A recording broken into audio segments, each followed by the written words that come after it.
할렐루야. 앞에 낯선 가림막이 있죠. 오늘 계속 정부에서 나와가지고 이걸 또 요구해서 중간에 부득이 이 가림막을 했습니다. 이 안에서는 제가 이 얘기를 하면 이게 왕왕 울려가지고 계속 좀 에코가 나긴 합니다. 그래도 어쨌든 갑시다. 가야지 뭐 어떡하겠어요. 편안할 날이 오겠죠. 자, 오늘은 주일이면서 마침 8월 15일 76주년을 맞는 광복절입니다. 불과 1세기도 채 안 되는 짧았던 역사 시간에 우리는 주권을 잃었었고 외세의 침입에 의해서 온 나라가 망가졌던 그런 아픈 역사가 있었어요. 또 중간에 민족끼리 총뿌리를 마주해야 했던 전쟁도 치렀고 참 돌아보니까 혼란한 시간을 보냈습니다. 벌써 광복을 맞은 지가 76해가 지났어요. 오늘 이 말씀을 준비하면서 그런 질문이 들더라고요. 정말 대한민국 조국에 진정한 광복은 온 것인가? 라는 질문이 들어요. 정말 광복이 왔다고 보십니까?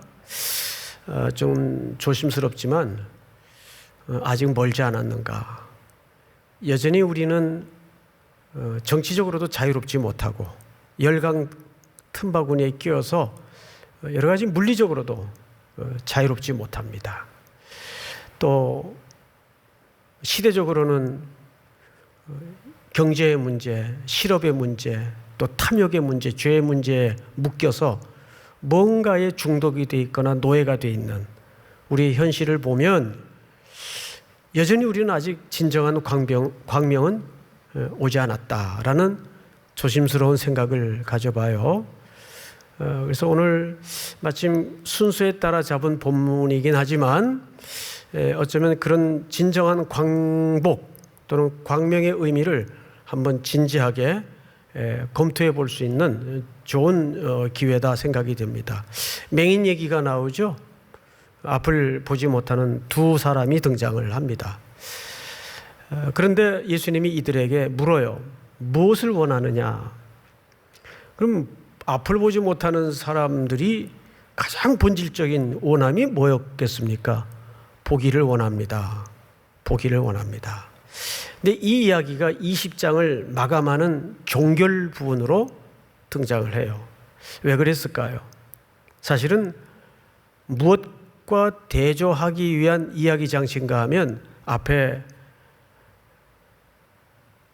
나름대로 목적을 가지고 길을 걷고 있는 본다고 자처하는 제자들과 대비시키기 위한 이야기 장치입니다.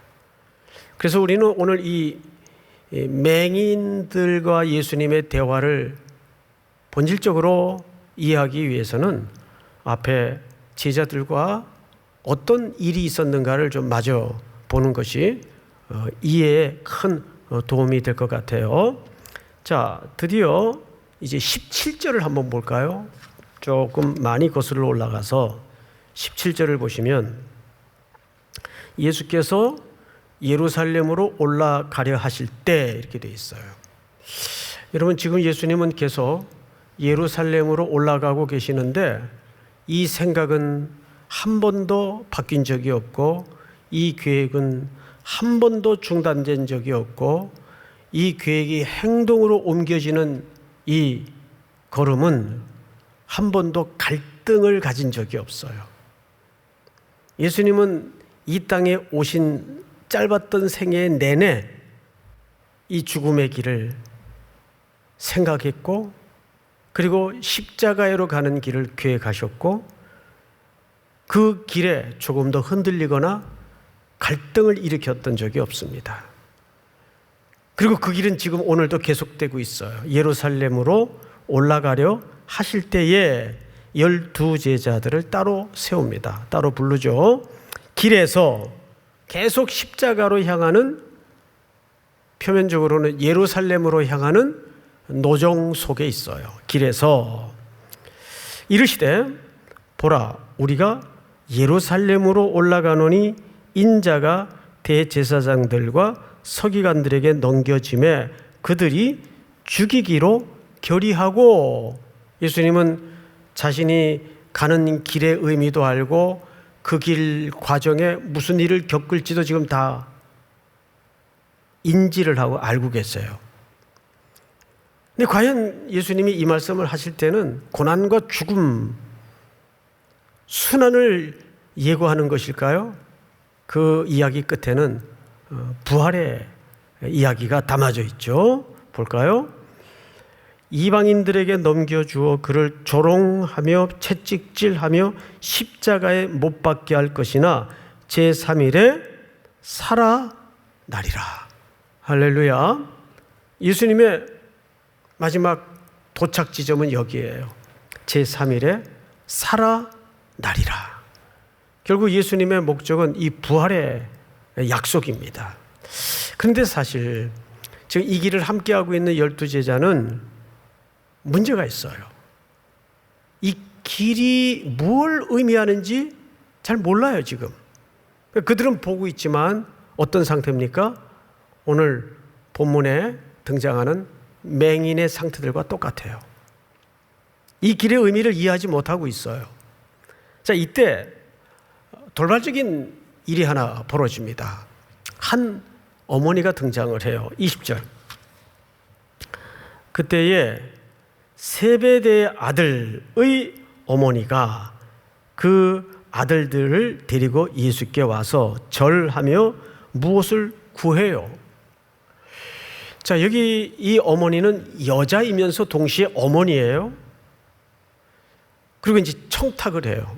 우리가 좀 우스갯소리로 최초의 치맛바람의 원조다, 그렇게 이야기를 하곤 하는데 뭐 어쨌든 좋아요. 근데 이것은 조금 문화적으로 우리가 이해를 할 필요가 있습니다.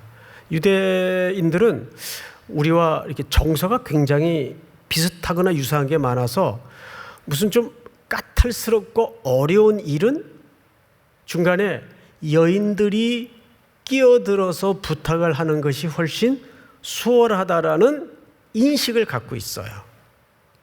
대표적인 예로 저 구약으로 거슬러 올라가 보면 여인들이, 특별히 홀로 된 여인들은 긍휼함을 입을 대상으로 율법에도 규정되어 있잖아요. 그게 아마 뿌리가 되어서 그런지 몰라도 다윗이 나이가 많이 들었죠. 이제 노쇠했어요. 그래서 지금 자리에 거의 병들어 누워있는 지경인데 아직 후계 궤도가 확정되질 않았어요. 그 나라가 얼마나 불안했겠어요. 누가 왕이 되는 거야? 아들들이 여럿인데 수군수군 정치적인 암투가 밑바닥에서 활발하게 벌어질 위기에 있는 거죠. 이때 솔로몬의 생모 누굽니까? 유명한 밧세바. 밧세바가 다윗 침실에 들어가서 단도직입적으로 청탁을 합니다. 당신의 후계자는 솔로몬이어야 합니다. 그러니까 많은 우여곡절이 있었지만 결국 솔로몬이 다윗의 뒤를 이어서 왕이 되잖아요. 그 중간에 나섰던 여인도 어머니이자 여자예요. 그러니까 여기에도 묘하게 이 두 아들의 어머니가 나서서 그 참 말하기 거북스러운 청탁을 하는 겁니다. 근데 저는 이 부분을 읽다가 이런 느낌을 얻었습니다. 굉장히 지금 조급한 분위기구나. 이제 예루살렘이 코앞에 와 있는데 예수님은 정작 아무 말씀을 안 하세요.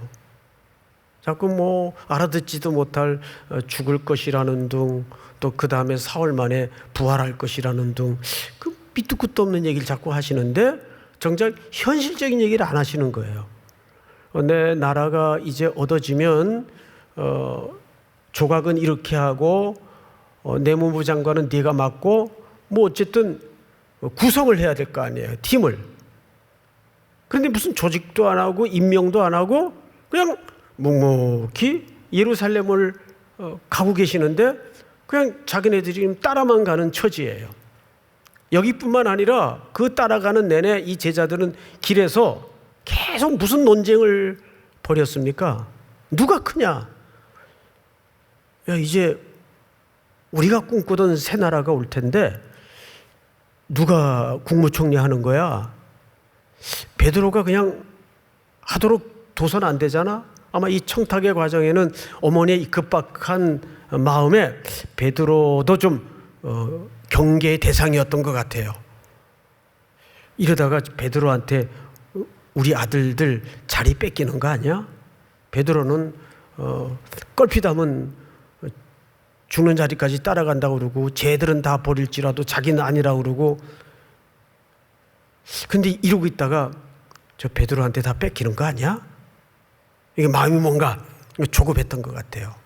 아, 누가 저기 아파트 샀대는데 이러고 가만히 있어도 되는 거야? 아, 누군 이번에 취직됐다는데 난 아직도 답도 안 보이고 요원한데 이러고 있어도 되는 거야? 뭐 이런 조급함이었겠죠. 자, 마저 대화를 좀 들어봅시다. 보시면 21절 예수께서 이르시되 무엇을 원하느냐? 이 질문은 오늘 본문에도 등장을 하죠. 앞을 보지 못하는 두 맹인에게 예수님이 뭐라 그랬어요? 내가 너희에게 무엇을 해주기를 원하느냐? 지금 사실 그 질문은 누구에게 먼저 했었습니까? 예, 제자들에게 먼저 했어요. 근데 요구한 사람은, 청탁을 요구한 사람은 어머니 한 명이에요. 그렇죠? 그런데 21절을 보시면 무엇을 원하느냐 이르되 나의 이 두 아들을 주의 나라에서 하나는 주의 우편에 하나는 주의 좌편에 앉게 명하소서. 예수께서 대답하여 이르시되 너희는, 복수로 말씀하고 계세요. 너희는, 그러니까 사실 이 어머니의 청탁의 그 속내는 누구의 욕망이기도 했습니까?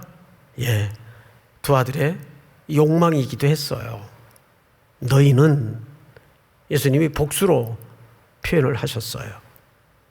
그러면서 이런 얘기를 해요. 22절 예수께서 대답하여 이르시되 너희는 너희가 구하는 것을 안다 모른다 알지 못하는도다. 이것이 영적으로 무슨 상태예요? 맹인의 상태예요. 눈은 떴는데 못 보는 거예요. 지금 자기들이 예수님을 따라가면서도 이 길이 뭔지를 모르는 거예요. 근데 교회 안에도 따른다고는 하는데 그 가는 길의 의미를 잘 모르고 그냥 물천봉 따라만 오는 사람이 있어요. 자기가 가는 길이 진정 무슨 길인지를 모르고 그냥 덤벙덤벙 따라만 오는 사람이 있어요. 예수님은 여기서 단도직입적으로 너희가 알지 못한다. 너희 가는 길을 알지 못한다. 오늘 이 말씀을 준비하면서 제가 지난번 그 금요 몇 달 전인데 기도 시간에 영화 한 편 제가 인용을 한 적이 있어요. 암살이라는 영화예요. 기억나실 거예요. 거기 이정재 씨가 이중 첩자로 나오죠. 체포가 돼서 고문을 받으며 그런 얘기를 해요. 누가 독립이 될 줄 알았습니까? 누가 독립이 될 줄 알았습니까? 그런 얘기를 해요. 그 중간에 그 하와이 피스톨이라는 별칭을 가진 야비한 조선 사람이 하나 있는데 놀립니다. 독립운동하는 사람들을. 야, 너희들이 일본 순사 한두 명 죽인다고 독립이 오냐 그래요. 그래서 독립운동하는 사람들이 대답을 하죠. 일본 순사 한두 명 죽인다고 독립이 오는 건 아니지. 그러나 우리가 그 광명의 날을 위해서 몸부림치고 있다는 것은 메시지가 된다. 그 얘기를 합니다. 어쩌면 지금 우리 그리스도인들이 걸어가는 길의 의미가 그런 의미일 겁니다. 당장 내가 하나님 앞에 한 자락 삶의 시간을 바르게 산다고 당장 세상이 어떻게 변화되거나 달라지는 건 아닐 거예요. 근데 그것이 길게 이어지고 길어지면 어떻게 되죠? 언젠가 변화의 싹이 반드시 움이 틉니다. 제가 오늘 1, 2, 3부에도 말씀을 드렸는데 어제 저녁에 우리 딸내미가 책을 하나 사왔어요. 그 책 이름이 뭉우리돌의 바다라는 책이에요. 이름이 좀 어렵죠? 뭉우리돌의 바다. 그리고 이제 그 책을 앞서부터 쭉 읽다가 건너뛰어서 체코 부분에, 체코가 아니라 쿠바 부분에 제가 이제 선교로 갔던 나라인지라 관심이 있어서 봤습니다. 그 뭉우리돌이라는 말이 무슨 뜻인가 하면 김구 선생님과 관련이 있는 표현이더라고요. 일본 순사가 독립운동하던 김구 선생님을 붙잡았어요. 그리고 고문을 하면서 이렇게 약을 올려요. 나는 너희 같은 독립운동을 한다고 까부는 뭉우리돌 같은 인간들을 밭에서 뽑아내는 것이 내 사명이다. 이 뭉우리돌이라는 것은 밭을 갈아서 농사를 지어야 되는데 이게 둥글게 넓적하게 크게 뜨문뜨문 밭에 박혀있는 돌, 이게 뭉우리돌이에요. 그러자 김구 선생님이 그렇게 얘기를 하죠. 네가 나를 뭉우리돌로 봤다면 나는 끝까지 뭉우리돌로 살아서 독립운동을 할 거다. 너희 일본을 괴롭힐 거다. 그런 얘기를 합니다. 아주 오래전에 하와이를 잠깐 방문했던 적이 있어요. 여행을 하다가 보석 박물관을 우연히 들어가게 됐습니다. 근데 어느 코너에 유난히 빛이 나는 보석이 유리 케이스 안에 이렇게 전시가 되어 있는데 그 밑에 이런 설명이 있더라고요. 여기 80~90%의 보석들은 윤이 나고 눈에 띄도록 빛이 나는 이유가 뭐냐면 가장 저 심해 바다 깊숙한 곳에 깜깜한 거의 빛이 통과되지 않는 어둠에서 생성되는 보석들은 대개 유난히 반짝이고 빛이 난다는 거죠. 그래서 이 뭉우리돌의 바다라는 책을 보니까 무슨 책인가 하면 김동우라는 그 기자 출신의 다큐멘터리 사진작가가 쓴 책이에요. 그분이 신문방송학과를 나와서 신문 기자로 이제 직장을 잡았어요.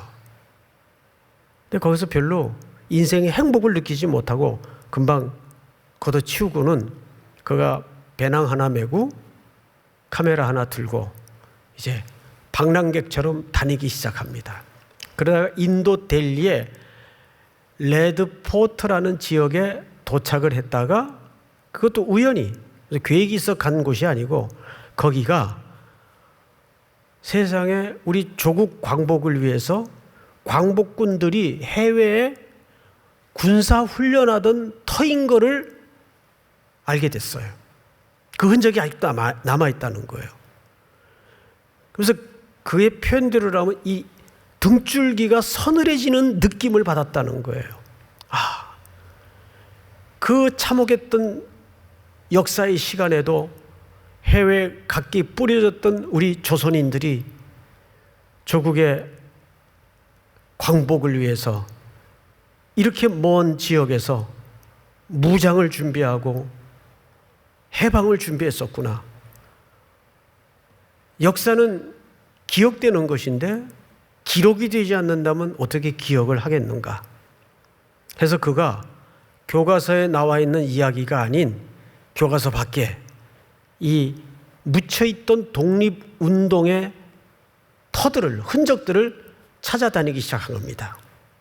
무려 2017년서부터 수많은 나라들을 돌아다녔어요. 한 10여 개 나라. 그 중에 쿠바가 하나 있고 네덜란드, 미국, 러시아, 일본, 카자흐스탄, 우즈베키스탄 이런 나라들을 돌아다닌 거예요.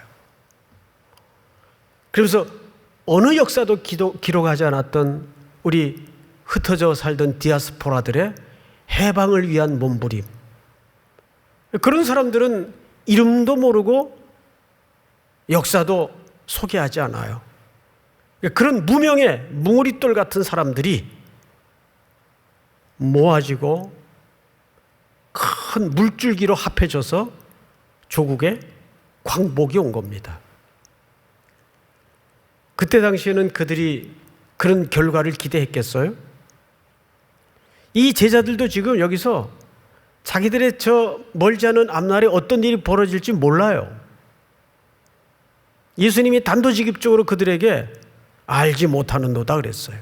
알지 못하는도다. 성경을 잘 볼까요? 22절 예수께서 대답하여 이르시되 너희는 너희가 구하는 것을 알지 못하는도다. 내가 마시려는 잔을 너희도 마실 수 있느냐? 여러분, 뜬금없이 예수님이 잔 얘기를 꺼내세요. 잔. 근데 성경에는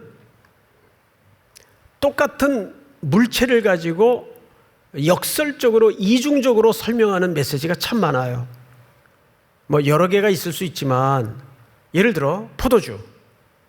어떤 경우에는 독주로도 쓰이고 적용이 되고 어떤 경우에는 결혼식의 기쁨의 상징으로도 소개가 돼요. 이렇게 이중적인 메시지가 담아진 매개물들이 가끔 등장을 합니다. 그 중에 또 하나가 잔입니다. 여러분 잘 아시는 대로 시편 23편 5절에는 원수의 목전에서 상을 차려주시고 그 다음에 뭐예요? 내 잔이 넘치나이다 그래요. 그 잔은 누가 부어주시는 잔이에요? 그 테이블에 나를 초대해 주신 왕이에요. 왕이 빈잔에 채워주시는 잔입니다. 그 잔은 어떤 잔일까요?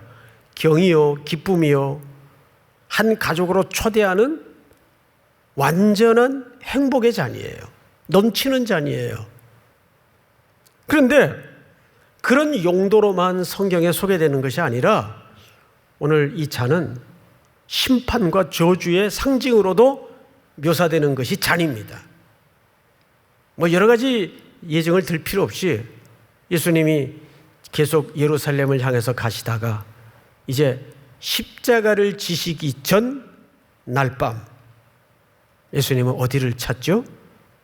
아버지와 독대하기 위해서 겟세마네 동산을 찾아요. 습관을 쫓아. 그리고 그의 외마디 비명 같은 기도가 소개되죠. 아버지여, 이 잔을 내게서 지나가게 하옵소서. 허나 내 원대로 마옵시고 아버지의 뜻이 이루어지기를 원하나이다. 거기 잔이 등장을 해요. 그러면 예수님이 그토록 피하고 싶었던 그 잔은 어떤 잔입니까? 죽음의 잔이에요. 단순히 물리적인 죽음이 두려웠다는 그런 의미가 아니라 거기서 말하는 죽음은 하늘 아버지와의 잠시일지언정 단절의 고통을 얘기하는 거예요. 예수님은 그게 아팠던 거예요.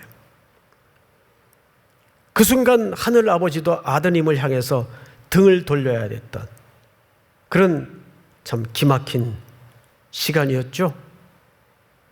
그래서 거기서 등장하는 잔은 심판과 저주를 마셔야 되는 잔을 얘기합니다.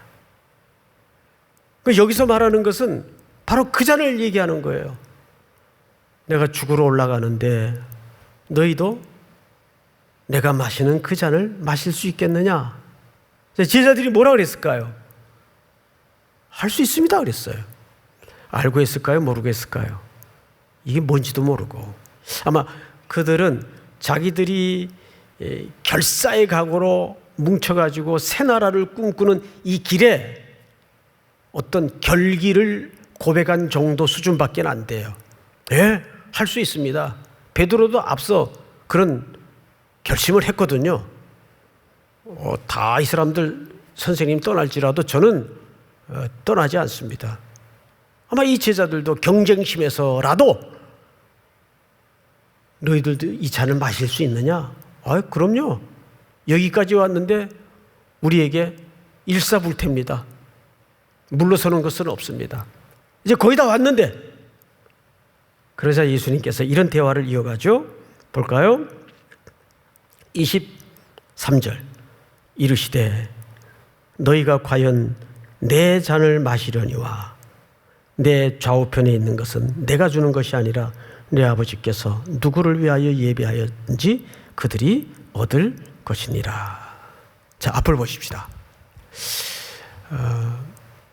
예수님이 놀랍게도 그들의 그 호기로운 차원 정도의 대답을 할 수 있습니다 라고 나서니까 너희들은 못한다 그러질 않고 너희들이 마실 것이다. 그것은 그들의 마지막 나를 따라오는 자들이 겪어야 되는 운명을 예고하고 있는 겁니다. 그래, 너희들이 지금 이 죽음의 의미가 뭔지는 잘 모르겠지만 그냥 호기롭게 대답을 하지만 그래, 결국은 그 잔을 마실 것이다. 어떻게 됐나요? 사도행전 12장 1, 2절에 보면 누구의 죽음이 소개됩니까? 첫 순교자 야고보가 죽어요. 순교를 당해요. 그리고 그 형제인 요한은 길게 살아남죠. 계시록 1장에 보면 9절에 밤모섬에 유배되어 온 세계가 로마의 통치 아래 신음하던 때 그런 밤모섬에 유배되어서 종말에 완성될 하늘의 언어와 그림을 계시로 봤습니다. 그리고 후대에 그 글을, 그 내용을 전하고 남기죠. 그런 거 보면 예수님의 예비된 잔을 마시는 것은 다 획일적으로 똑같지 않아요. 어떤 사람은, 스데반 같은 사람은 딱 한편 설교하고 돌 맞아 죽어요. 근데 그 한편 설교의 메시지 속에 누가 충격을 받죠? 사울. 그 현장에 사울이 가편 투표를 했다고요. 근데 그가 그 후 복음의 노예가 되어서 온 이방 땅을 향한 복음의 포로가 될 줄이야. 누가 알았겠어요? 그러니까 하나님의 일하는 방식은 자유로우세요. 그들은 각각의 사명의 분량에 따라서, 형태를 따라서 예수님이 걸어가신 길, 그 잔을 마시게 됩니다. 형제가 하나는 가장 짧은 생애를 마쳤고 하나는 아주 길게 오래 살아남아서 계시록을 포함한 글을 쓰게 되죠. 여러분, 성경을 맞아 보십시다. 24절 한번 같이 읽어볼까요? 24절 한 절 시작. 열 제자가 듣고 그 두 형제에 대하여 분이 여기거늘. 저는 오늘 본문의 이 대목이 제일 재밌는 것 같아요. 여러분은 별로 재미없죠? 어느 심리학자가 뭔가에 성을 내고 분을 낸다는 것은 자기 속에 동일한 속내를 들키는 일이다, 그런 얘기를 해요. 근데 참 맞더라고요. 내가 뭔가에 열내고 불내면 나도 사실 일말에 몇 프로라도 그런 마음이 있었다는 얘기예요. 대리 공격을 하는 거죠. 제자들이 여기 성질을 냈어요. 야, 어떻게 그럴 수가 있냐. 그러면 그 말은 무슨 얘기냐면 자기들도 속내가 별로 다르지 않았다는 얘기예요. 비슷했다는 얘기예요. 두 형제가 어머니 청탁에 의해서 한 자리씩을 요구하니까 다른 제자들도 분기탱천해가지고 성을 냈어요. 너만 우편이고 너만 좌편이냐. 그러니까 여러분, 이 제자들은 아직도 이 길이 갖는 의미에 대해서 자기들에게 떨어질 대가만 바라고 이해했을 뿐입니다. 어쩌면 너무 당연했을 것 같아요. 이 당시에 그 정치적 상황이나 여러 가지 종교적 상황이 그렇게 교육을 받고 그렇게 삶을 살아왔기 때문에 우리인들 그 시대에 이 자리에 있었다면 크게 다르지 않은 정도가 아니라 아마 저서부터 똑같았을 것 같아요. 너만 제자냐? 너만 고생했냐? 이랬을 것 같아요. 이때 예수님께서 뜬금없이 알듯 모르듯한 수수께끼 같은 얘기를 하세요. 자, 몇 절을 보시냐면 25절입니다. 오늘 굉장히 중요한 본문인데 한번 전체가 우리 모니터로 예배 드리는 분들 같이 한번 따라서 해볼까요? 시작. 예수께서 제자들을 불러다가 이르시되 이방의 집권자들이 그들을 임의로 주관하고 그 고관들이 그들에게 권세를 부리는 줄을 너희가 알거니와. 아멘. 자, 이게 굉장히 좀 이렇게 복잡한 표현과 딱딱한 명칭으로 구성이 되어 있지만 이것은 그 시대의 시대상을 이 정도로 압축해서 설명하기가 쉽지 않아요. 좀 풀어서 설명을 좀 드리겠습니다. 먼저 제자들에게 말씀하신 이방인의 집권자들, 저를 보세요. 이방인의 집권자들이라 함은 누구를 현실적으로 얘기한 걸까요? 로마의 정권 잡은 자들입니다. 총독을 비롯해서 그들이 이 연약한 나라에 주둔을 해서 모든 걸 수탈해가고 모든 걸 마음대로 노동에 징집을 하고 빼앗아가고 착취하고 하는 일들이 로마 정권에 의해서 벌어졌어요. 보시면 이렇게 되어 있죠. 이방인의 집권자들이 그들을 임의로 주관하고, 임의로 주관한다는 말은 표현이 고상해서 그렇지 자기 마음대로 주관하고 그 뜻이에요. 여러분, 로마 시대는 힘이 선이었어요. 힘이 정의였어요. 그 당시에는 누가 나를 한 대 때려요. 우리 팔복 시간에 배웠죠? 그러면 참는 게 선이 아니에요. 2배 보복을 해주는 게 정의로운 거예요.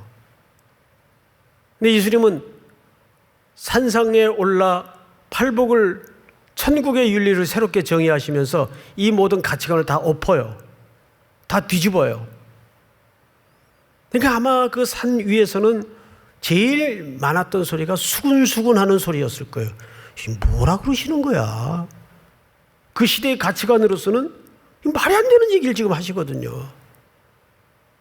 근데 그 시대가 로마의 힘의 철학이 지배하던 시대이기 때문에 그 이방의 집권자들이 임의로 백성들을 마음껏, 그러니까 그 시대는 철학자들이, 헬레니즘의 영향을 받았던 철학자들이 주로 아리스토텔레스, 플라톤, 조금 뒤늦은 인물인 세네카, 여러분 그분들이 철학자라니까 굉장히 고상한 어록만 남긴 줄 아시는데 그 흔적과 자료들을 찾아 들어가 보면 이해 안 되는 얘기들을 많이 했어요. 세네카 같은 사람은 그 기록에 보면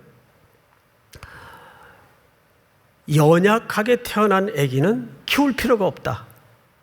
건강하게 태어나는 아기만 키워야 된다. 이 우생학적인 논리를 주장했어요. 그래서 그 시대가 그랬어요. 우리 쭉 지금 마태복음 강해를 이어져 나오고 있지만 어린아이의 의미가 뭐라 그랬어요? 비천한 자, 낮은 자, 무가치한 자라는 개념이에요.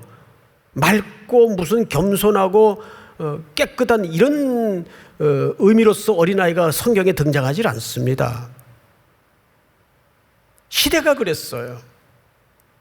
또 종교 지도자들은 어땠나요? 종교라는, 신앙이라는 틀을 뒤집어 씌워서 그 종교의 열심으로 자기들의 탐욕만 챙기는 종교 바리새인들. 그 바리새인들은 돈을 좋아하는 자라 그랬어요.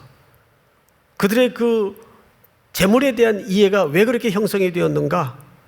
물질은 하나님이 주인인데, 그러니까 하나님께로부터 물질을 못 받으면 하나님께로부터 복을 못 받은 거예요.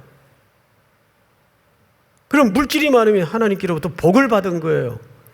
여러분, 최근에까지만 해도 우리나라 기독교의 정서가 이런 게 있었어요, 없었어요? 예, 대부분이 이런 정서였어요. 그걸 목회자들이 왜곡되게 기독교의 가치를 가르쳤단 말이에요. 그러니까 복 못 받지, 하나님께로부터. 그러니까 복 받는 거야, 많이 내니까. 이런 가르침이 얼마나 많았어요. 복음을 빙자로 기독교를 심각하게 훼손한 거죠. 그리고 우리나라 2000년도 초반까지만 해도 문교부, 교육부라는 명칭이 어떻게 불리워졌었는지 여러분 아십니까? 교육인적 자원부였어요. 그것은 국가가 백성을 어떻게 이해하는가를 단적으로 설명하는 몇 가지 안 되는 시대의 그림이었어요. 인간을 자원으로 이해를 한 겁니다. 교육인적 자원부.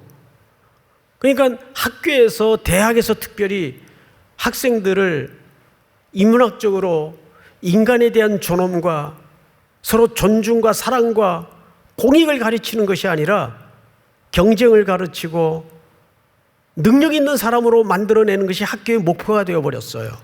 이게 얼마나 무서운 현실인지 아십니까? 그러니까 같은 학생들끼리라도 금수저 흑수라는 말이 나오고 사람 간의 계급이 형성이 되고 갑을이 형성이 돼요. 이게 단순히 현대적인 가치관만이 아니에요. 저 출애굽 고수를 올라가면 히브리 노예들이 400년간을 고통 속에 하나님께 부르짖었죠. 그때 출애굽 기자의 기록을 보세요. 그들이 무엇 때문에 부르짖었다고 되어 있죠? 관리자들로 말미암아. 관리자라는 게 뭐예요? 계층이고 계급이란 뜻 아니에요. 사회구조는 결국 그거예요. 그러니까 우리가 특별히 여기 등장하는 제자들이 새로운 정부, 새로운 나라를 꿈꾸는 것도 우리라도 다시 우리가 헤게모니를 잡아서 군림하고 지배하고 주장해보자는 게 이 따르는 제자들의 눈먼 상태라 그 말이에요. 25절 이 짧은 한 구절 속에 그것이 다 녹아져 있어요. 종교의 타락, 정치적인 타락, 윤리의 타락. 그래서 갈라디아서에서는 예수님의 오심을 때가 참에 하나님께서는 아들을 보내셨다 그래요. 때가 참에. 무슨 때가 찼나요? 더 이상 여지가 없이 죄악이 온 땅을 뒤덮었다 그 말이죠. 때가 찼다 그 말이에요. 그 때는 지금까지 이어지고 있어요. 그 예수님이 여기서 이 얘기를 꺼내는 이유가 뭐냐면 너희도 이런 헤게모니를 붙잡는 나라로 내 가는 길을 이해하고 있구나. 그걸 직시하라 그 말이에요. 제가 오래된 글인데 참 그 제목이 기억이 잊혀지질 않아요.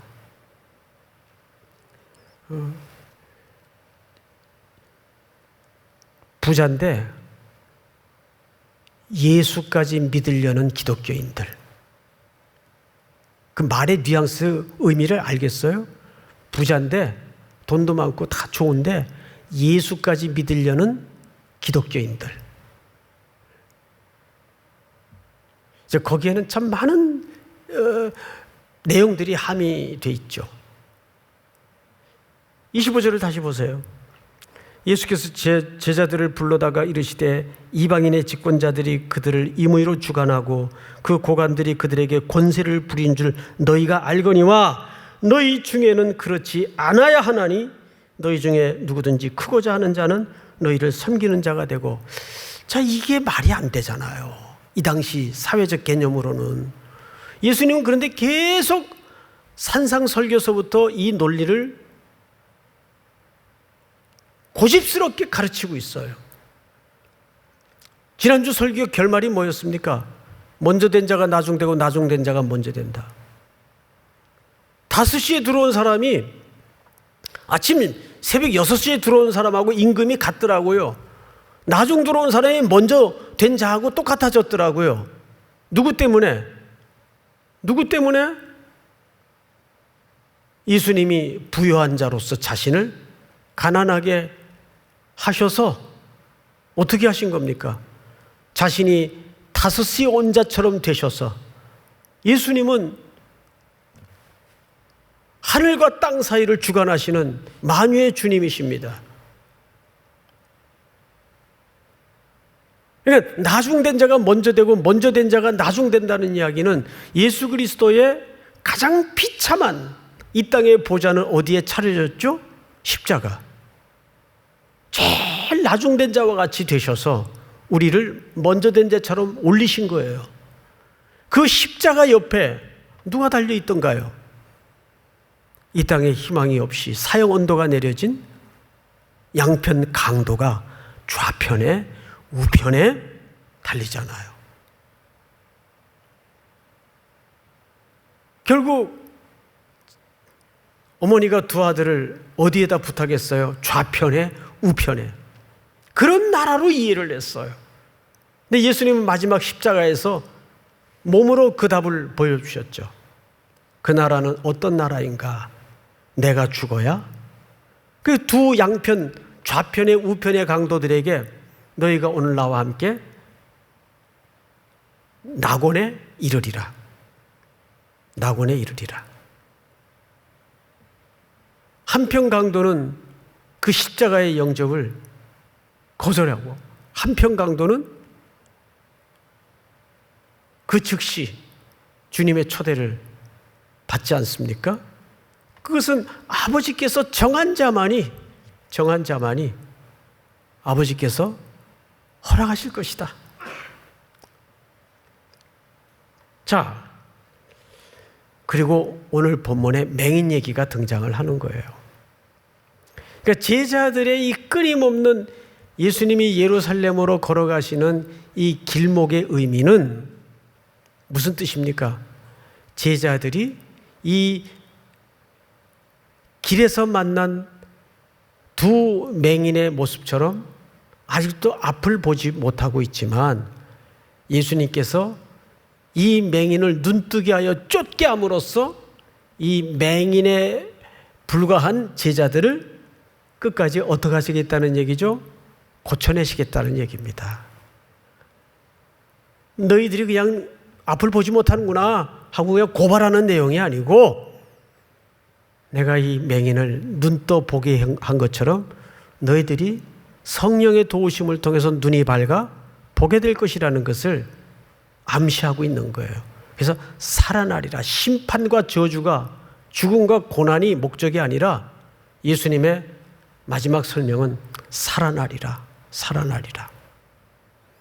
오늘도 여러분들이 76주년 광복주의를 맞는 의미 있는 이 주일 오부 예배 시간을 통해서 우리가 걸어가는 이 길이 어떤 변화도 없고 늘 걷던 걸음을 걷는 것 같지만 그 길 끝에 우리는 우리의 영원한 신랑이신 그리스도를 만날 것이고 그분을 사랑했기에 걸어갔던 그 길의 의미가 다시 한번 우리 속에 큰 환희와 감격으로 확인받게 될 겁니다.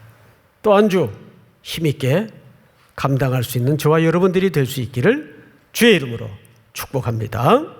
다 일어나십시다. 우리 주님 다시 오실 때까지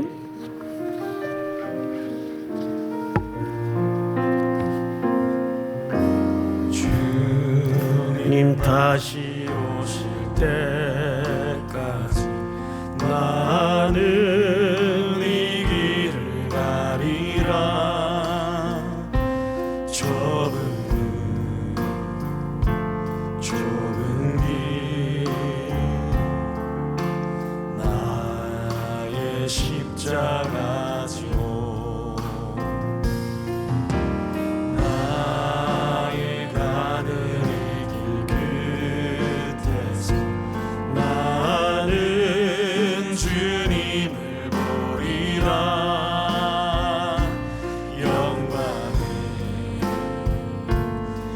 주님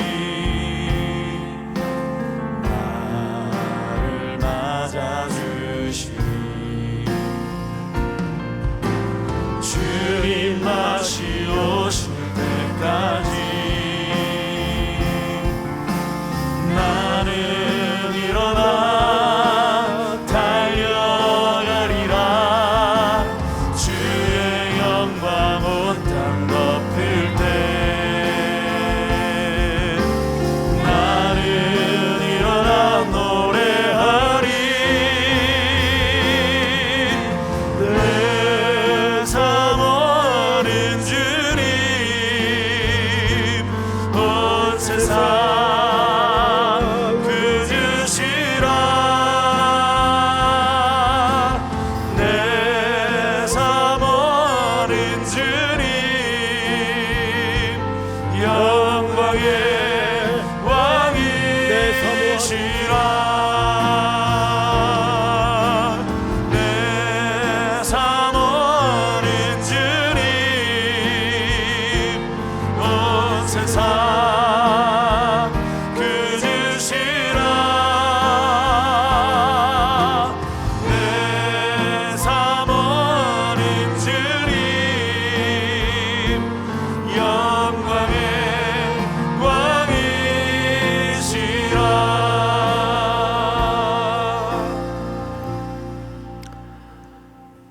하나님 아버지, 오늘도 1부서부터 오후 시간에 이르기까지 시간마다 주 앞에 우리를 불러 모으시고 길도 보이지 않는 흑암, 혼돈, 기품의 시간에 다시 한번 십자가를 주목하여 걸을 수 있는 용기와 이유를 말씀해 주시니 감사합니다. 한 걸음 뗄 때마다 아무 변화도 없고 새싹 하나 보이지 않는 길일지라도 주님이 명하신 길이기에 또 한 주를 떠납니다. 지치고 고날 때마다 홀로 있게 마시고 언제나 사랑의 예수님께서 우리와 친구 되어 주시고 임마누엘로 임재하셔서 나의 연약함을 붙잡아 주시옵소서. 죄악에 넘어지지 않도록 도우시고 사소한 탐욕에 무너지지 않도록 우리를 붙들어 주시옵소서. 세상의 요란한 수치와 소리에 흔들리지 않도록 도우시고 오직 골고다 언덕에 나를 대신해 죽으신 예수님을 향하여 오늘도 걸어가게 하시며 저 역사의 언덕 너머 나를 데리러 오시는 신랑 예수 그리스도를 앙망하는 은혜를 누리게 하여 주시옵소서. 아직도 진정한 광복이 오지 않은 조국 한국교회 말씀 부흥운동이 일어나게 하시고 기도의 불씨가 새로이 지펴질 수 있도록 도우시며 우리의 용기 없음과 믿음 없음을 회개하오니 용기와 믿음을 새롭게 하여 주시옵소서. 집을 떠난 가족들 어디에 있든지 안연히 지켜주시고 한 주간에도 결정해야 될 일들, 만나야 될 사람들, 감당해야 될 소소한 소명 앞에 하나님의 뜻을 묻고 하나님의 지혜를 구하는 겸허한 걸음들이 되도록 이끌어 주시옵소서. 일터가 필요한 청년들에게, 꿈을 이루어가기를 열망하는 성도들에게 마음껏 격려해 주시고 응원해 주셔서 실패, 성공의 기준에 매이지 않도록 도우시고 주 안에서 어찌하든 하나님의 기쁨이 되는 인생이 되도록 이끌어 주시옵소서. 지금은 우리 구주 예수 그리스도의 은혜와 하나님 아버지의 사랑과 성령님의 교통하심이 머리 숙여 경배를 드리는 모든 3일의 성도들, 해외, 군에 출타 있는 가족, 복중의 생명까지 영원토록 함께 있을지어다. 아멘.